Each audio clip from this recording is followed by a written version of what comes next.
लेकिन अमीर बाप की बेटी सृष्टि पर उसकी माँ जान छिड़कती। मेरी बेटी कितनी प्यारी है, भगवान सबको सृष्टि जैसी बेटी दे।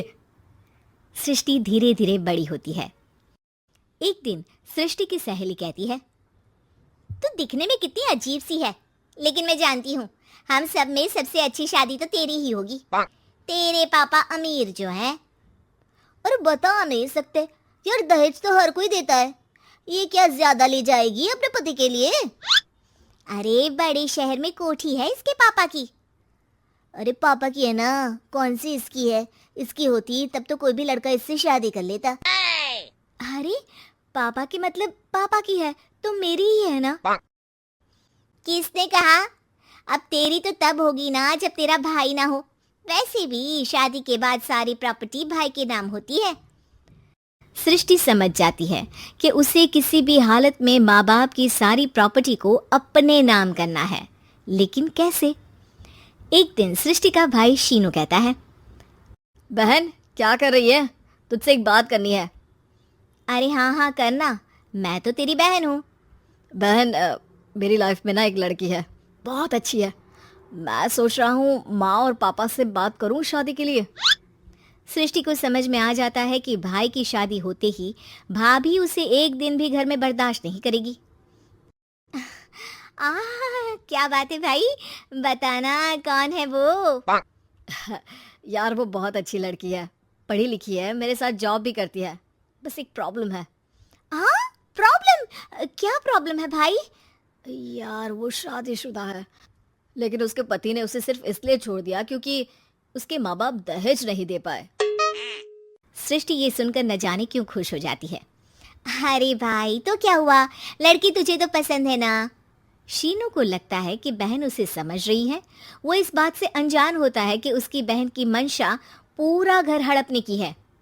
सृष्टि अपनी माँ से कहती है, मम्मी मुझे तो बहुत चिंता है, पता है शीनू क्या कर रहा है? अरे क्या कर रहा है, वो तो काम पर जाता है और वापस घर आता है। नहीं ना माँ, वो यही तो नहीं कर रहा, बाकी सब कर रहा है। आपको पता है उससे प्यार है, और वो भी एक शादीशुदा लड़की से। हैं? ये क्या हो गया, मैं सोसाइटी में क्या मुंह दिखाऊंगी?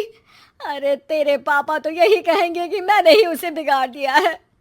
माँ देखो, मेरी बात मानो, पापा पर भी विश्वास करने की जरूरत नहीं है।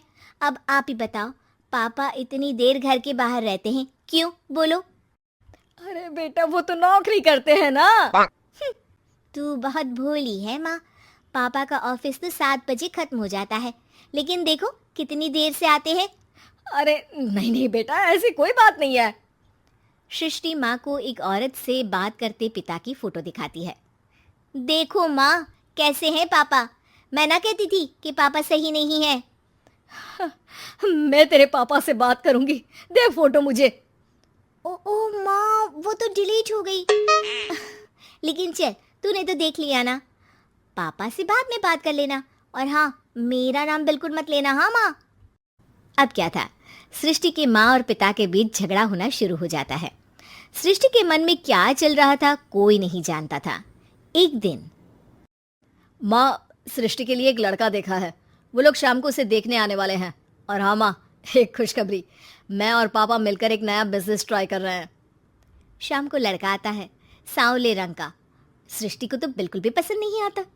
लड़की की माँ कहती है, लड़की का चेहरा तो कोई खास नहीं, लेकिन अगर मेरे बेटे को आप लोग सेटल कर दें तो मैं उसकी शादी आपकी बेटी से करवा दूं। सृष्टि को लड़का बिल्कुल पसंद नहीं था। उसे भाई पर गुस्सा आ जाता है। लड़के वालों के जाने के बाद कहती है, माँ देखा शीनू मेरे लिए कैसा लड़का लेकर आया, न दिखाने लायक न सुनने लायक, सेटल भी नहीं, वो भी हम करे। अरे माँ मैं जानती हूँ ये मेरी शादी किसी भी घर में क्यों करवाना चाहता है। अरे कैसी बात कर रही है बहन, तूने तो देखा ना, लड़के को मैंने ही मना कर दिया तुझसे शादी के लिए। जिसने लड़का बताया था उसने उसकी बहुत तारीफ की थी। बात आई गई हो जाती है, लेकिन सृष्टि का मन शांत नहीं होता। क्या करूं कुछ समझ में नहीं आ रहा। मेरी शादी हो गई तो ये लोग पूरी प्रॉपर्टी शीनू के नाम कर देंगे, मेरे हाथ तो कुछ लगेगा ही नहीं। तभी सृष्टि को आइडिया आता है। वो किसी वकील को फोन करती है। जी देखिए, अगर आपके मम्मी पापा का तलाक हो जाता है तो आपके पिता की आधी प्रॉपर्टी आपकी माँ के नाम हो जाएगी। फिर उसे वो किसी को भी दे सकती है। सृष्टि अब माँ को बेटे के खिलाफ भरती है। माँ, शीनू पर नजर रखा करो। वो जिस लड़की के प्यार में है ना, वो शादीशुदा है। यहाँ आएगी, सारा पैसा, रुपया, जमीन, जायदाद सब हड़प लेगी। पापा का भी हाल तुमसे छुपा नहीं है। ऐसा ना हो कि मैं और आप एक दिन सड़क पर भीख मांगे। हे भगवान, मैं तो जीते जी मर जाऊंगी अगर ऐसा हो गया तो। ऐसा हो गया नहीं माँ, ऐसा ही होगा। अभी समय है, आगे का सोच लो। मैं तो कहती हूँ पापा से आधी प्रॉपर्टी लेकर अलग हो जाओ। पापा की आधी प्रॉपर्टी भी हम लोगों को अगर मिल जाती है ना, तो अगले 7 जन्म सफल समझो। बेचारी माँ बेटी के कहने पर पति से तलाक लेकर अलग हो जाती है। सृष्टि अब पैसों से गाड़ी और अपने दूसरे महंगे शौक पूरे करने लगी। उसके दोस्त भी उसके पैसे इस्तेमाल करते। सृष्टि, कल तुम कहाँ थी? मैं सारा दिन घर पर अकेली थी। तो मैं क्या करूं? मैंने ठेका तो नहीं लिया है ना तुम्हें संभालने का। माँ को सृष्टि से ये उम्मीद नहीं थी।